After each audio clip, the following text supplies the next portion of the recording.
Hi, welcome back to the Wednesday night Bible study. We are in the middle of study of 1 Thessalonians from the New Testament, and this is the fourth installment. Tonight we're going to talk about good leadership. Last time we looked at a few verses in 1 Thessalonians chapter 2, in fact the first 6 verses. We were able to get some insights from Paul about what bad leadership looks like, or things a good leader should not do, is another way of looking at it. So don't do this. Don't be deceptive. Don't be a people pleaser. Don't be greedy. Don't be a praise seeker. Okay, let's see what else Paul has to say. Continuing on with the second half of verse 6. As apostles of Christ, we could have been a burden to you. I want to stop there and say, what's Paul referring to? Being a burden. The phrase, we could have been a burden to you, it's translated in New King James as we might have made demands as apostles of Christ. And I think that's what he's getting at. What kind of demands? What kind of burden?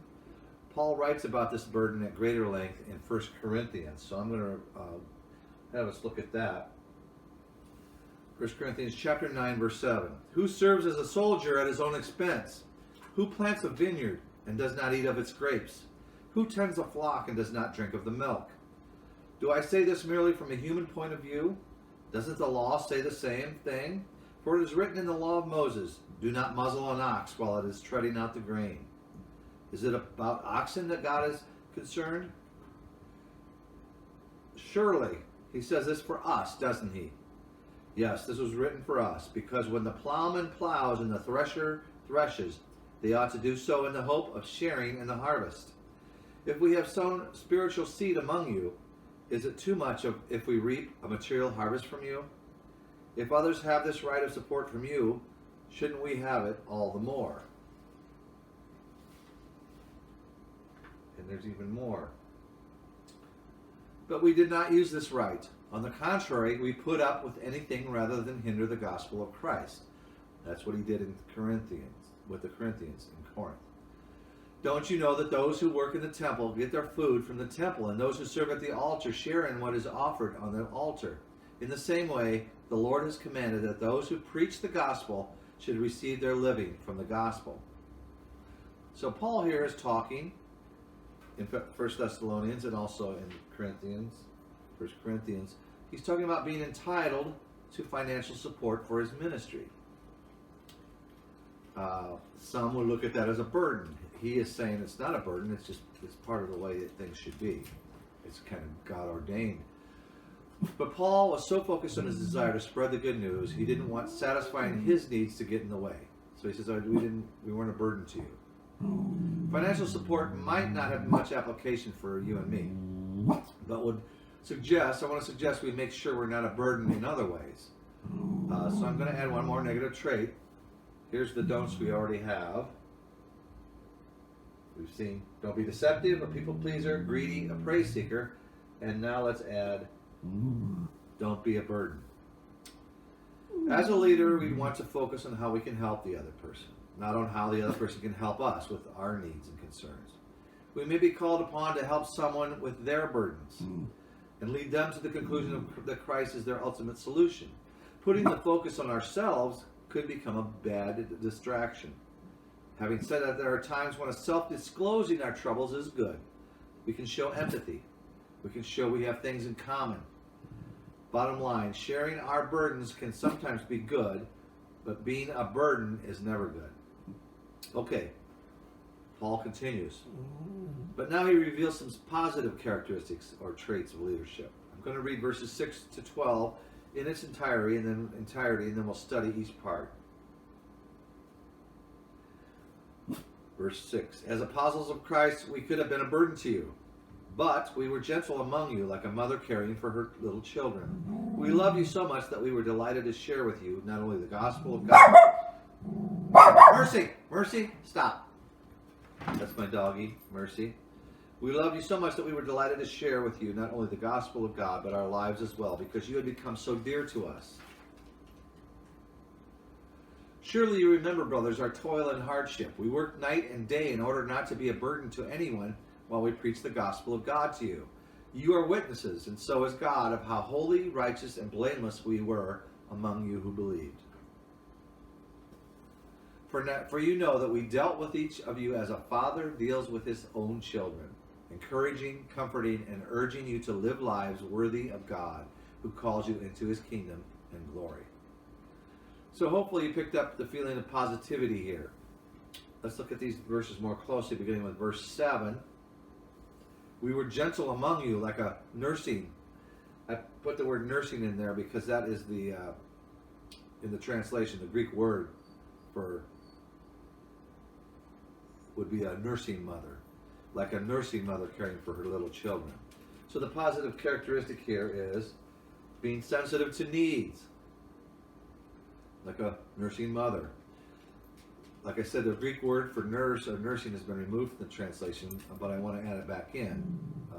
Because what comes to mind for me is nurturing, gently, tenderly cradling, unselfish or selfless, meeting needs, being gentle, caring for her little children. Okay, now how about in verse 8? We loved you so much that we were delighted to share with you not only the gospel of God, but our lives as well, because you had become so dear to us. So notice I underlined, we loved you so much, and you had become so dear to us. A better translation for loved you so much is had so fond an affection. So the positive trait or characteristic might be being authentic and transparent. Oh wait, no. I'm sorry. Being affectionate towards others. I don't know how that got moved. Being affectionate towards others would be the positive. Not being standoffish, not being distant, making a connection. The opposite might be to put up some sort of wall to keep a professional distance. All right, now we get to this next positive trait, which is from those same verses, but it's a different thing. Share with you not only the gospel of God, but our lives as well. We loved you so much that we were delighted to share with you not only the gospel of God, but our lives as well. So here's where we're looking at the characteristic of sharing their lives. With these words in the two verses we're going to look at, I see this as a positive characteristic. Being authentic and transparent. That's where that comes in. Paul and his team practiced what they preached. Literally, they literally practiced what they preached. They didn't just share the gospel, they shared their lives. They shared themselves. We see in verse 9 and 10, surely you remember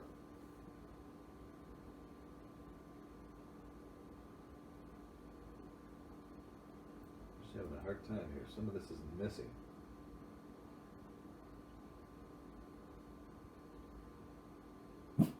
That's just, I wanted to show more examples of that. That's what I'm thinking of. All this underlined. We work night and day in order not to be a burden to anyone. You are witnesses, and so is God, of how holy, righteous, and blameless we were among you who believed. That's all fitting with the being authentic and transparent. It's more examples. They struggled physically along with those they were ministering to. Most importantly, in verse 10, they lived out the principles they were preaching about. Notice in verse 10, you are witnesses. Implication being that their lives were public for all to see. They were transparent. They could be observed and imitated. Mercy, stop. They could be observed and imitated as they imitated Christ. So now remember back in verse 7, Paul compared a good leader to a nursing mother. I put the word nursing in there because of the translation better fit.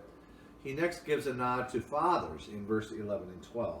Verses 11 and 12 says, for you know that we dealt with each of you as a father deals with his own children, encouraging, comforting, and urging you to live lives worthy of God, who calls you into his kingdom and glory.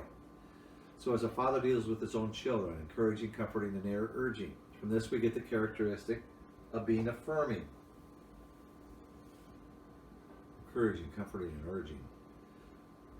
What does affirmation do for someone who is lost? It gives them hope, doesn't it? A good leader is encouraging, comforting, and urging. A commentator I ran across had an interesting observation. Notice Paul says, we dealt with each of you. That was the point he was making. Not as a group, but individually. As a father deals with his own children. Each of you. And notice there are three different ways the father deals with his children. Sometimes encouragement is called for, sometimes comfort is needed, sometimes some urging is necessary. For a good leader, this implies he or she has taken the time to get to know the person and taken the time to understand the situation and then applied what was called for that person and that situation. Well, that pretty much wraps up Paul's examples of good leadership. Now, let me bring back up notes of good leadership from last time. Don't be deceptive, a people pleaser, greedy, a praise seeker, or a burden. Do be these things. Do be sensitive to needs, as we read in verse 7. Affectionate toward others, as we learn in verse 8. Authentic and transparent, from verse 9 and 10.